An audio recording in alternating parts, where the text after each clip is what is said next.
Assalamualaikum warahmatullahi wabarakatuh. Kami dari kelompok 5 teori pelajaran humanistik akan menampilkan video pembelajaran tentang teori humanistik.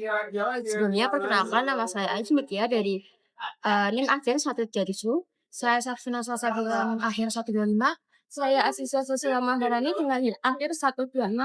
Saya Salwaladin Ramadhani dari NIM Akhir 123. Langsung saja, selamat menyaksikan.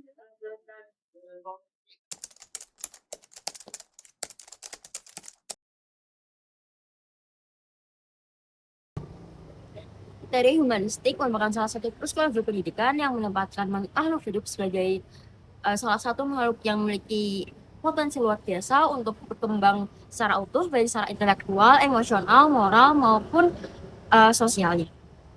Teori ini tidak hanya melihat manusia dari sisi berpikir atau secara logika, tapi juga melihat manusia dari sisi kemanusiaan dan keunikan dari tiap pribadi masing-masing. Teori ini juga memiliki pandangan bahwa setiap manusia memiliki keinginan untuk menjadi pribadi yang lebih baik dan mempunyai dorongan untuk terus belajar dan bertumbuh. Tujuan utama belajar dalam teori humanistik tidak hanya untuk mengembangkan pribadi yang lebih baik, tapi juga untuk menemukan jati dirinya, memaknai hidupnya, serta menumbuhkan rasa sadar diri, empati, berpikir kritis, dan juga rasa tanggung jawab pada diri sendiri dan juga pada lingkungan. Jadi pendidikan bukan hanya sekedar proses pengetahuan ilmu, tetapi juga proses memanusiakan manusia. Dalam dunia pendidikan, guru berperan sebagai fasilitator yang dapat membantu, membimbing, dan menciptakan suasana belajar yang nyaman, bebas, dan menyenangkan bagi siswa agar bisa tumbuh secara alami. Teori ini juga menekankan motivasi intrinsik, yaitu dorongan belajar, datang dari dalam diri siswa itu sendiri, seperti rasa ingin tahu, rasa ingin berkembang, serta rasa senang dalam memahami dan menjalankan proses belajar.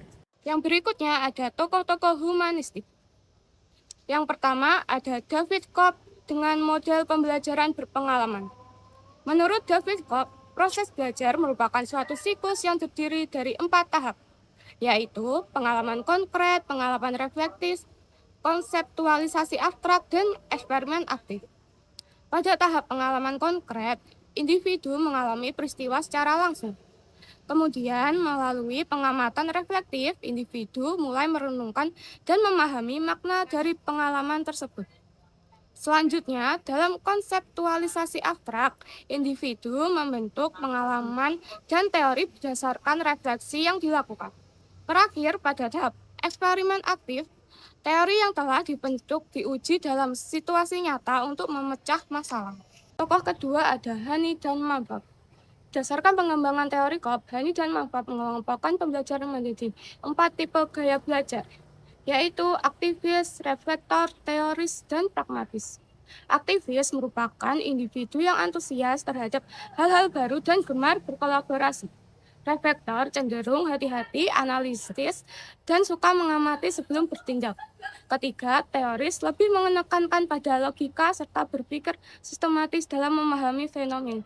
Sementara itu, pragmatis adalah tipe pembelajaran yang berorientasi pada penerapan langsung dan selalu mencari manfaat nyata dari apa yang dipelajarinya.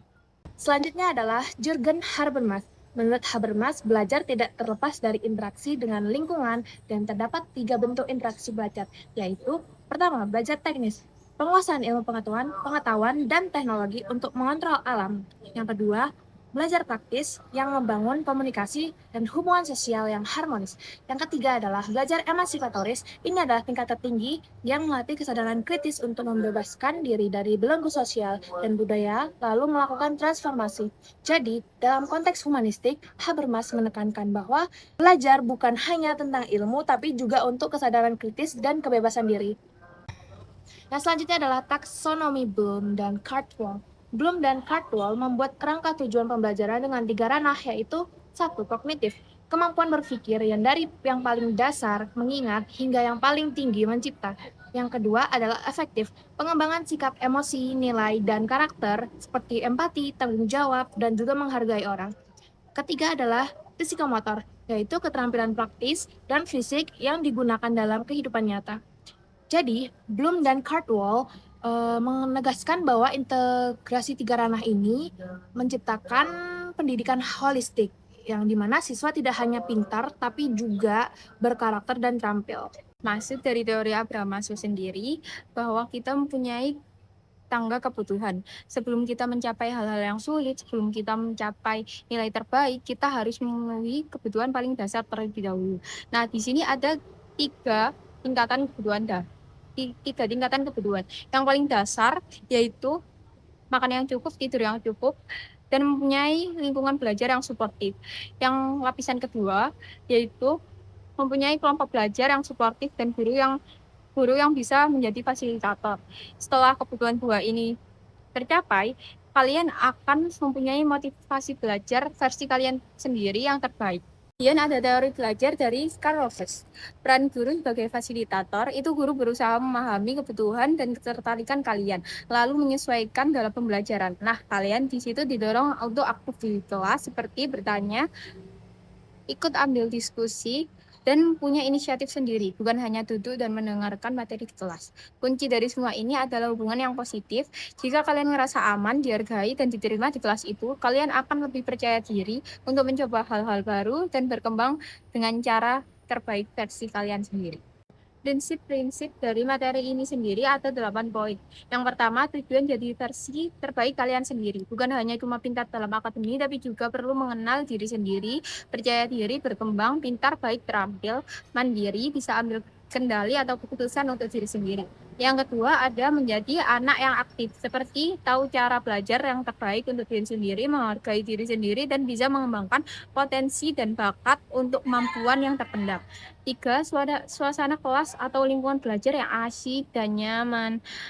Yang keempat, ada belajar yang bermakna. Belajar yang berguna buat kehidupan sehari-hari, nggak cuma teori, tapi langsung dipraktekin secara alamiah.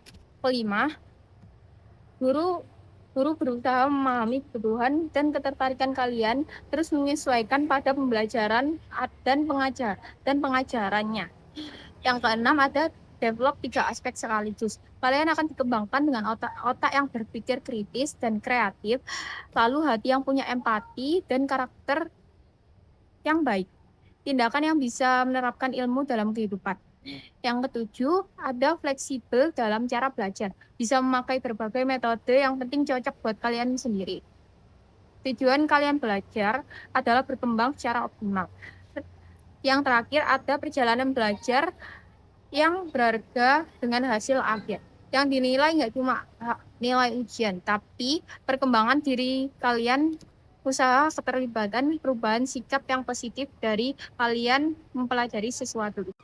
Baik, selanjutnya adalah penerapan dalam pendidikan. Yang pertama, student centered learning. Siswa jadi subjek aktif, bukan pasif. Yang kedua, pendekatan holistik, di mana pembelajaran mencakup aspek kognitif, afektif, dan psikomotor. Itu sesuai dengan teori dari Bloom dan Caldwell tadi. Yang selanjutnya, kebebasan dalam belajar. Siswa bebas berekspresi melalui diskusi, proyek, dan problem-based learning, yaitu PBL. PBL ini adalah salah satu model pembelajaran yang berpusat pada siswa dengan cara menggunakan masalah nyata sebagai titik awal untuk belajar. Selanjutnya adalah penilaian autentik, menilai proses, keterlibatan, dan perubahan siswa, sikap, dan penilaian ini bukan hanya menilai hasil akhir nilai ujian. Jadi penilaian autentik ini lebih menyeluruh, nyata, dan manusiawi. Sesuai dengan prinsip teori humanistik, yaitu memanusiakan siswa, bukan sekedar angka di rapot. Yang selanjutnya adalah guru sebagai fasilitator yang mendampingi, memberi motivasi, dan menciptakan suasana belajar yang aman dan demokratis. Dengan penerapan ini, pembelajaran lebih bermakna, menumbuhkan kemandirian, rasa tanggung jawab, kreativitas, dan keberanian siswa. Yang selanjutnya ada kelebihan teori belajar humanistik. Teori belajar humanistik memiliki sejumlah kelebihan yang relevan untuk diterapkan dalam pembelajaran modern. Teori ini bersifat demokratis dan humanis, yaitu menempatkan peserta didik sebagai subjek utama dalam proses pembelajaran. Siswa diberi kebebasan untuk berkembang secara mandiri, kreatif, serta bertanggung jawab terhadap proses belajarnya. Guru berperan sebagai fasilitator yang memberikan dukungan, arahan, dan motivasi agar siswa berani berpikir kritis dan kreatif. Pendekatan ini juga menekankan pentingnya suasana belajar yang aman secara emosional sehingga siswa menjadi lebih percaya diri, aktif, dan termotivasi. Selain itu, teori humanistik membantu mengembangkan kecerdasan intelektual, emosional, dan sosial peserta didik agar siap menghadapi kehidupan nyata. Meskipun teori humanistik memiliki kelebihan, tetapi teori humanistik tidak lepas dari keterbatasan juga. Ada 3 jenis keterbatasan dari teori humanistik. Yang pertama, sulit diuji secara empiris. Teori ini bersifat batin yang dimana melibatkan perasaan, kesadaran diri, dan aktualisasi yang hal tersebut bersifat subjektif dan sulit diuji secara tes maupun angka. Kedua, teori ini cenderung individualis. Fokus utama pada teori ini adalah pada perkembangan pribadi masing-masing siswa dan kebebasan individu.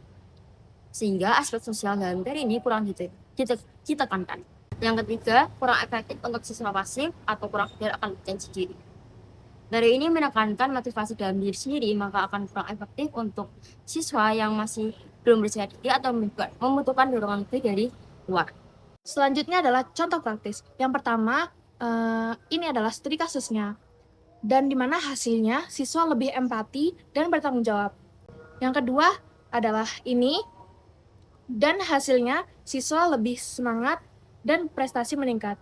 Dan yang terakhir, yang ketiga adalah ini, hasilnya siswa lebih percaya diri dan berakhlak.